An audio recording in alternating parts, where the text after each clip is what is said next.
आप सभी को मेरा नमस्कार। आज हम कक्षा 12वीं के हिंदी ऐच्छिक विषय के अंतर्गत अभिव्यक्ति और माध्यम पाठ्य पुस्तक से परीक्षा में 5 अंकों का जो प्रश्न पूछा जाता है, वार्षिक परीक्षा में प्रश्न संख्या 3 होती है, इसके अंतर्गत इस प्रश्न को पूछा जाता है और यह प्रश्न 5 अंकों का होता है। प्रश्न की प्रकृति बहुविकल्पीय होती है। इस प्रश्न में छात्रों को प्रत्येक प्रश्न के 4 विकल्प दिए जाते हैं और उन विकल्पों में से किन्हीं एक विकल्प को छात्रों को चयन करना होता है। कोई एक विकल्प इनमें से सही होता है। आज हम इस तरह के जो प्रश्न परीक्षाओं में पूछे जाते हैं उस पर चर्चा करेंगे। एनसीईआरटी पर आधारित जो वस्तुनिष्ठ बहुविकल्पीय प्रश्न होंगे उनको हल करेंगे।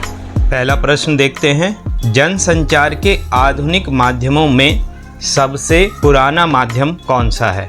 हमारे सामने विकल्प दिए गए हैं। ए कबूतर, बी नारद मुनि, सी कठपुतली, डी प्रिंट माध्यम। तो जो जनसंचार के आधुनिक माध्यम हैं उसमें ये पूछा गया है कि सबसे पुराना कौन सा है। कबूतर प्राचीन समय में संदेश को एक स्थान से दूसरे स्थान पर कबूतरों के माध्यम से भी भेजा जाता था। नारद मुनि भी संदेश को एक स्थान से दूसरे स्थान पर पहुंचाते थे। कठपुतलियों के माध्यम से भी संदेश दिए जाते थे। परंतु यहाँ पे जो प्रश्न है कि आधुनिक माध्यमों में, तो आधुनिक माध्यमों में प्रिंट माध्यम आते हैं, रेडियो आता है, टेलीविजन आता है, इंटरनेट आता है, सोशल मीडिया आती है।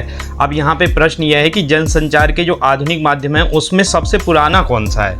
तो इस प्रश्न का जो सही उत्तर होगा वो विकल्प डी प्रिंट माध्यम। अगला प्रश्न देखते हैं। भारत में पहला छापाखाना कब स्थापित हुआ? अर्थात भारत के अंदर जो छापाखाना था वह किस वर्ष स्थापित हुआ? हमारे सामने विकल्प दिए गए हैं। ए 1900, बी 1856 में, सी 1556 में, डी 1903 में। तो भारत के अंदर जो पहला छापाखाना था ईसाई मिशनरियों के द्वारा ईसाई धर्म के प्रचार के लिए गोवा में स्थापित किया गया था 1556 ईस्वी में। तो इस प्रश्न का जो सही उत्तर है वह विकल्प सी 1556।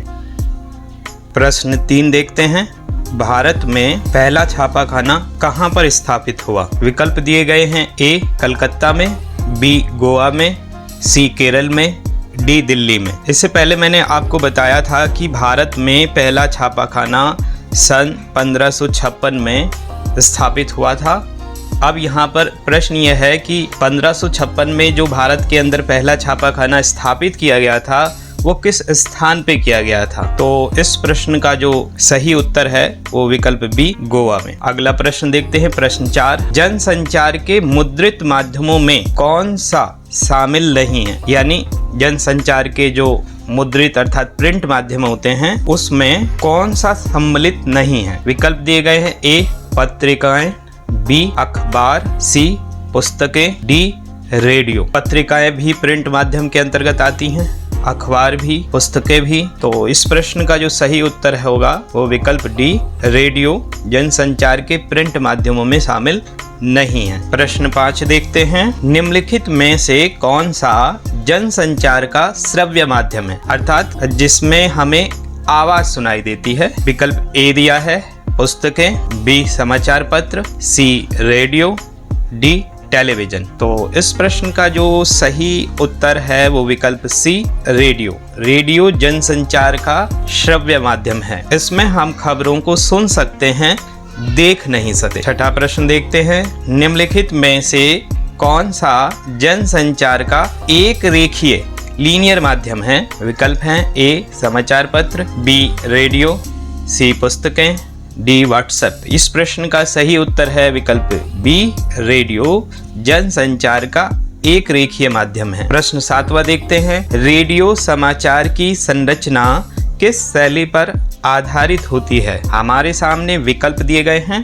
ए सीधा पिरामिड, बी उल्टा पिरामिड, सी प्रश्नोत्तर शैली, डी तिरछा पिरामिड शैली। इस प्रश्न का जो सही उत्तर है वो विकल्प बी उल्टा पिरामिड शैली। समाचार लेखन की यह शैली सबसे अधिक लोकप्रिय प्रभावशाली शैली है और मुख्यतः है इसी शैली में समाचारों को लिखा जाता है। समाचार लेखन की इस शैली में जो सबसे महत्वपूर्ण खबर होती है या किसी खबर का जो सबसे महत्वपूर्ण भाग होता है उसको पहले स्थान दिया जाता है और उसके बाद उस खबर को विस्तार दिया जाता है। प्रश्न 8वां देखते हैं।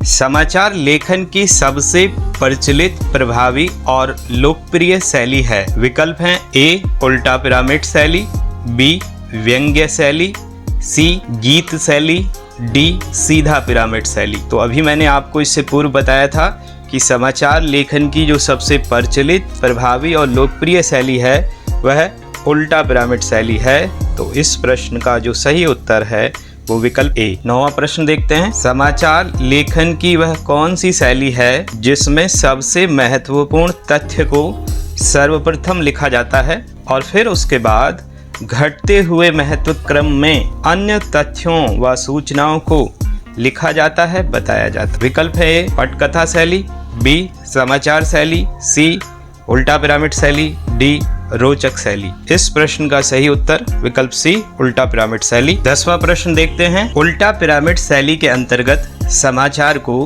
कितने भागों में बांटा जाता है? हमारे सामने विकल्प दिए गए हैं ए 3, बी 4, सी 2, डी 5। देखिए उल्टा पिरामिड जो शैली थी इसका प्रयोग 19वीं सदी के मध्य में शुरू हो गया था और जो इसका विकास हुआ था वो अमेरिका के गृह युद्ध के बाद हुआ। इस शैली का विकास एक पिरामिड के रूप में हुआ, इसीलिए इसे उल्टा पिरामिड शैली कहा जाता है। इस शैली में समाचार को 3 हिस्सों में बांटा जाता है, इंट्रो, बॉडी और समापन। तो इस प्रश्न का जो सही उत्तर होगा वो विकल्प ए 3। 11वां प्रश्न देखते हैं। उल्टा पिरामिड शैली में क्लाइमैक्स कहाँ पर होता है? ए खबर की शुरुआत में, बी खबर के अंत में, सी खबर के मध्य में, डी पूरी खबर में। जब हम कोई कहानी पढ़ रहे होते हैं तो उस कहानी के अंत में हमको क्लाइमैक्स मिलता है, परंतु जब समाचारों को हम पढ़ते हैं तो उसमें क्लाइमैक्स अंत में ना आकर खबर की शुरुआत में होता है। इस तरह इस प्रश्न का जो सही उत्तर होगा वो विकल्प ए खबर की शुरुआत में। 12वां प्रश्न देखते हैं। लोकतंत्र का चौथा खंभा किसे कहा जाता है? ए कार्यपालिका, बी विधायिका, सी न्यायपालिका,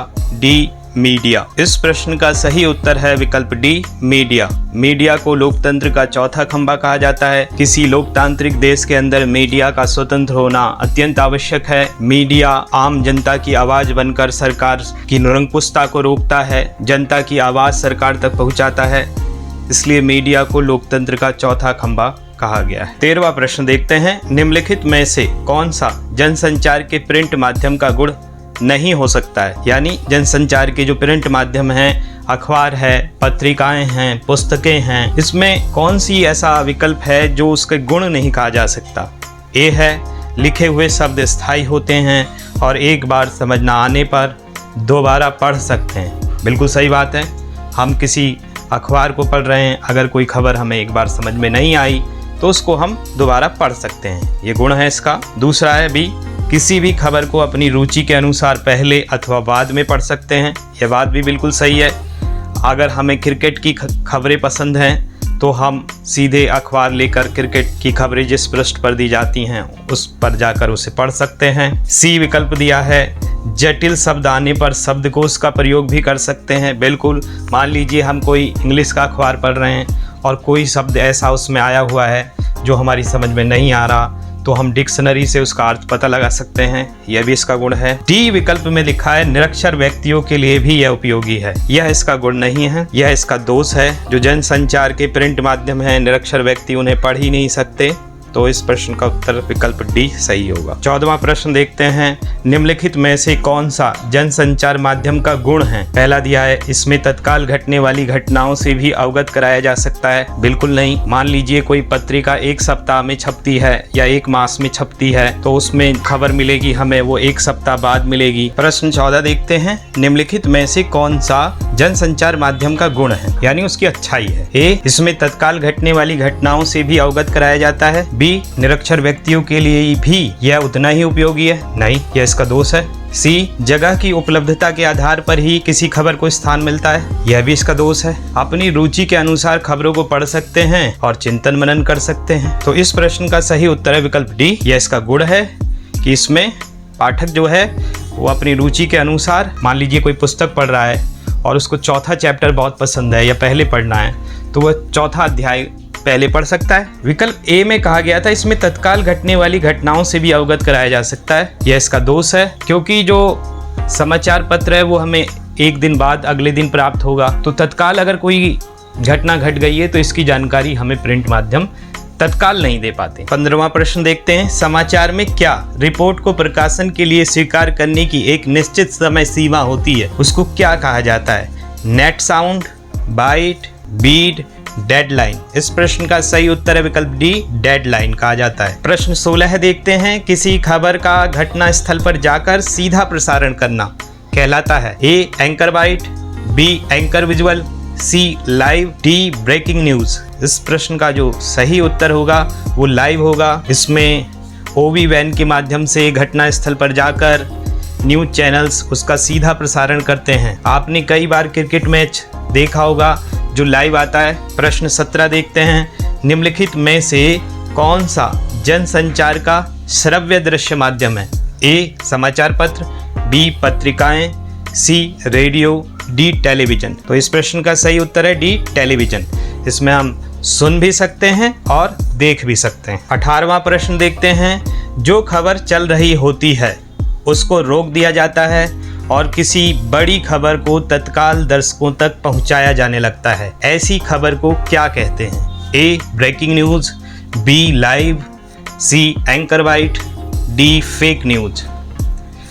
तो आपने देखा होगा कई बार आप न्यूज़ सुन रहे होते हैं और कोई न्यूज़ चल रही होती है, अचानक कोई बड़ी न्यूज़ आ जाती है कि सीबीएसई की जो परीक्षाएं हैं वो टल गई हैं या सीबीएसई की परीक्षाएं इस वर्ष नहीं होंगी, तो उसको न्यूज़ चैनल्स प्रमुखता से दिखाने लगते हैं और वो हेडिंग्स के माध्यम से फ्लैश होने लगती है। ऐसी न्यूज़ को ब्रेकिंग न्यूज़ कहा जाता है, तो विकल्प ए सही होगा। 19वां प्रश्न देखते हैं, भारत का पहला समाचार पत्र कौन सा था? ए उदंत मार्तंड, बी समाचार सुधावर्षण, सी बंगाल गजट, डी प्रभा साक्षी। इस प्रश्न का सही उत्तर है विकल्प सी, बंगाल गजट 1780 में कलकत्ता से निकला था। यह भारत का पहला समाचार पत्र था। प्रश्न 20 देखते हैं, भारत में हिंदी का पहला समाचार पत्र कौन सा था? ए बंगाल गजट, बी समाचार सुधावर्षण, सी उदंत मार्तंड, डी दैनिक जागरण। भारत का पहला जो समाचार पत्र था वह बंगाल गजट था जो 1780 में प्रकाशित हुआ था, लेकिन यह जो समाचार पत्र था वो अंग्रेजी में था। प्रश्न यहाँ पर यह है कि भारत में हिंदी का पहला कौन सा समाचार पत्र था? तो हिंदी का पहला समाचार पत्र था उदंत मार्तंड, जिसके संपादक थे पंडित जुगल किशोर। 1826 में यह समाचार पत्र प्रकाशित हुआ था। धन्यवाद।